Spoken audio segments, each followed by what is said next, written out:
Assalamualaikum Teh, selamat malam. Iya, selamat malam. Waalaikumsalam. Sebelumnya terima kasih ya Teh telah meluangkan waktunya untuk ini. Dengan Teteh siapa ya?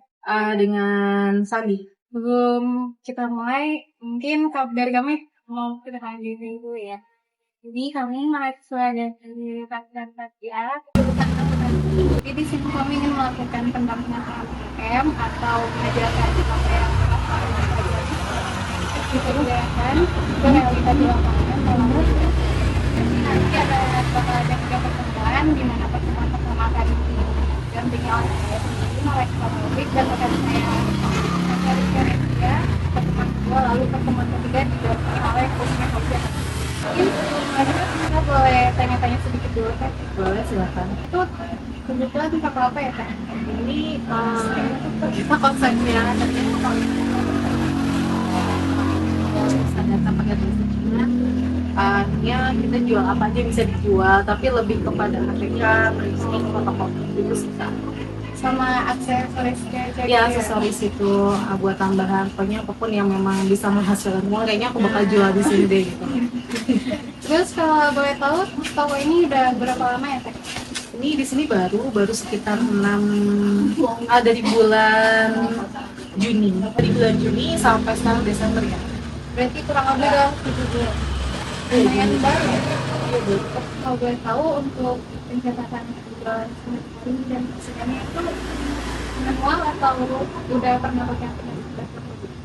Aplikasi belum pernah, manual pernah, tapi untuk saat ini nggak kepikiran kayak ya udah deh nggak ada aplikasi apapun dan paling yang tercatat untuk uang arus kas aja ya, arus kas masuk aja. Catatnya itu Manual. Manual di handphone. oh dari Excel atau Nggak kepegang. kalau secara pembayaran di sini tuh tunai atau transfer apa? Ini sih kas ya, tapi tunai maksudnya transfer pun nggak apa-apa, tapi aku nggak pakai kris di sini. Boleh tahu Teh kalau boleh tahu?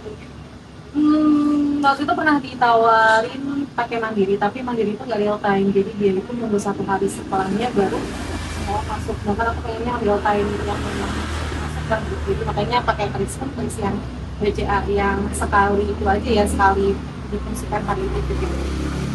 Kalau untuk keuangan dari toko kamu pribadi itu berapa atau bisa Teh? Maksudnya toko keuangan dari pribadi itu pengeluaran atau apa?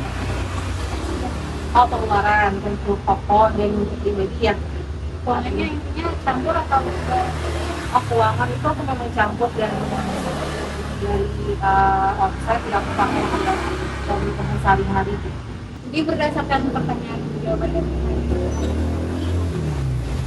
kan bahwa saya masih penjelasannya masih manual dan pegang ya. Iya, jadi kan masih kacau di pembukaan keuangan gitu. Jadi kalau ada sesuatu yang bisa memudahkan, kenapa nggak dicoba? Oke baik, jadi berdasarkan kondisi kita tadi, kita di sini yang dalam ya tadi bisa mengetahui stok barang dan foto sekali cara nantinya akan menggunakan software akuntansi berupa akhirat online untuk penjualan garansi. Jelaskan sedikit tentang akhirat online. Jadi akhirat online itu merupakan software akuntansi ya berbasis cloud yang bisa diakses secara online lewat website. Nah, jadi kita nggak perlu dapat tinggal punya waktu. Jadi akhirat ini memudahkan dalam mencatat penjualan, persediaan, dan mencatat laporan keuangan secara otomatis. Jadi di akhirat online ini tinggal input aja, laporan keuangannya udah jadi, neracanya, tinggal balance-nya udah ada. Mungkin dari kalau ke akun video langsung bisa aja. Oh ya.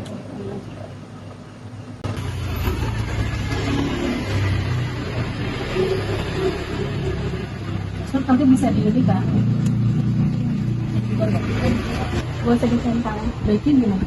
centang aja. Centang aja sih ya, bisa ya.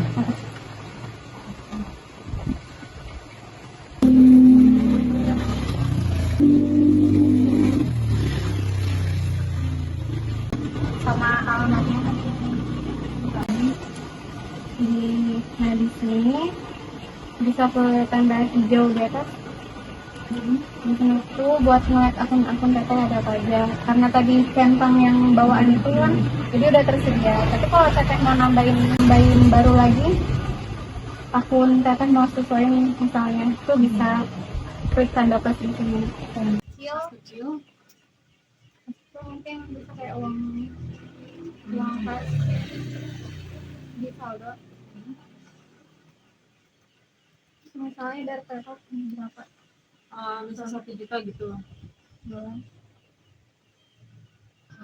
Saldo bank yang kita punya gitu ya. Iya. Sekarang kita mau lanjutin ke pencatatan transaksi harian.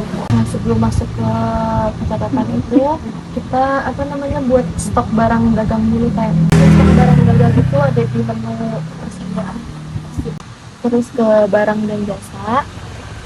Dan jasa ya. Nah, terus kita bisa masukin salah satu barang yang ini yang kita jual di sini. Gitu. Voucher bisa ya. Spesifikasinya ditulis ya. Spesifikasinya nggak usah sih, voucher aja nggak apa-apa. Jualan pembeli. Nah, teteh masukin harga jual satuannya berapa, terus harga belinya juga berapa. Harga jual ya. Iya, harga jual. Misalkan 7.000 gitu. Iya. Terus kita ke menu penjualan buat mencatat transaksi penjualan di atasnya. Terus ke faktur penjualan. Terus cari tanggal.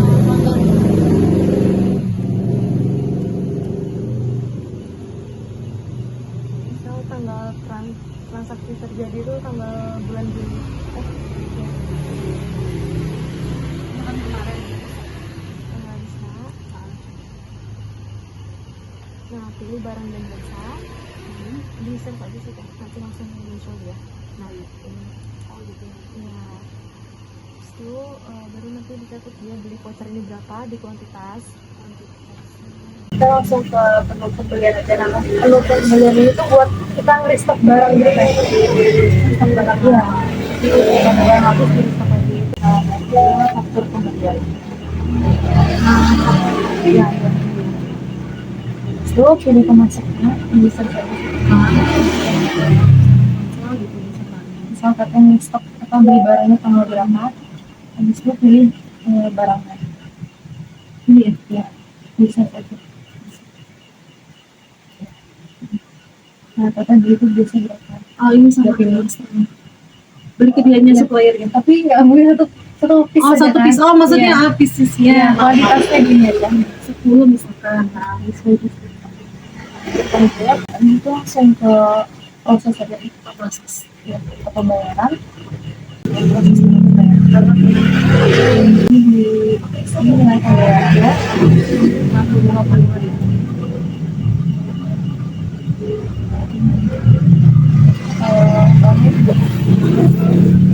Kan kalau misalkan di toko-toko ini ada biaya listrik gitu ya, tapi ada. Nah, gitu. Ini menu kas dan bank, ya, terus ke menu pembayaran. Nah, kas banknya tinggal pakai. Nah, itu bisa kas kecil ya. Akun perkiraannya bisa ini. Oh, ini kan. Misal dari biasa